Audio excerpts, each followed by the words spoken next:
बघा, आज मी खूप टेन्शनमध्ये होते. काय भाजी करू कळतच नव्हतं.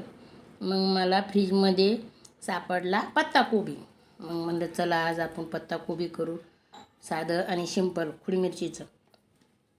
मग मी पत्ताकोबी घेतला, त्याला बारीक चिरून घेतलं. मग थोडं लसूण घेतला, तो सोलून त्याला बारीक कापून, आपलं हिरवी मिरची थोडी कापून घेतली. नंतर कोथिंबीर, कढीपत्ता घेऊन नंतर त्याला फोडणी दिली.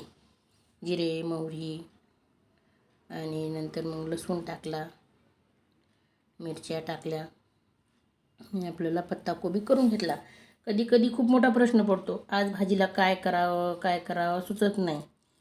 मग त्याच्यामुळं म्हणलं चला आज साधं आणि सिंपल आपलं पत्ताकोबी करावं. आणि पत्ताकोबी केला की त्याला साईडला असतंच मग डाळ भात पोळ्या.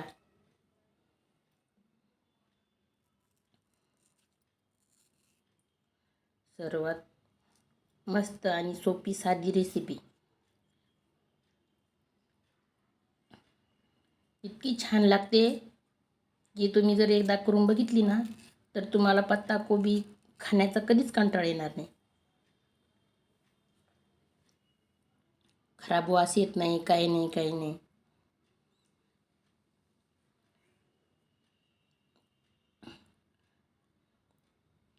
मग डाळ शिजून ठेवली होती. मग डाळ शिजून ठेवल्यावर नंतर मग मी ते आपलं वरणाला फोडणी करून घेण्यासाठी गॅसवर पातेलं ठेवलं आणि वरणाला फोडणी जिरे, मोहरी, हळद आणि कढीपत्ता, कोथिंबीर टाकून वरणाची फोडणी घेतली.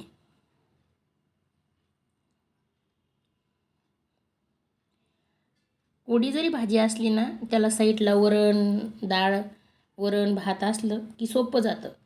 पण मग दोन्ही कोरड्या भाज्या नाही चालत. म्हणून मग आपलं पत्ताकोबी कोरडा केला आणि वरण बनवलं, भात बनवला.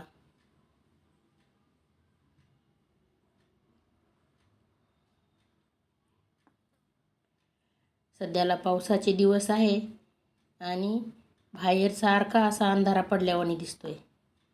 असं वाटतंय खूप दिवस मावळलेला आहे किंवा रात्र आहे असं वाटतंय. दिवसासुद्धा असं अंधारा वाटतोय घरात आपल्याला.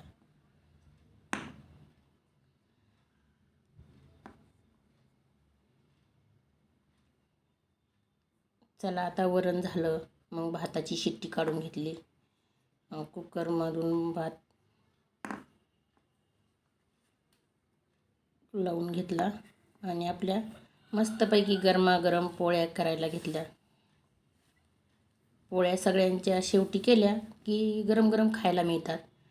अगोदर भाजी, वरण, भात करून ठेवलं की पोळ्या केल्यावर गरमागरम खाता येतात. आणि आधी पण सगळं करण्याच्या आधी पीठ भिजून ठेवायचं. मग काय होतं, पीठ भिजलं की पोळ्या मऊ सुटूक नरम चटक छान येतात. अशा लुसलुसीत आणि गरमागरम अशा खूप मस्त अशा पोळ्या झालेल्या आहेत. तर चला मग मित्रांनो,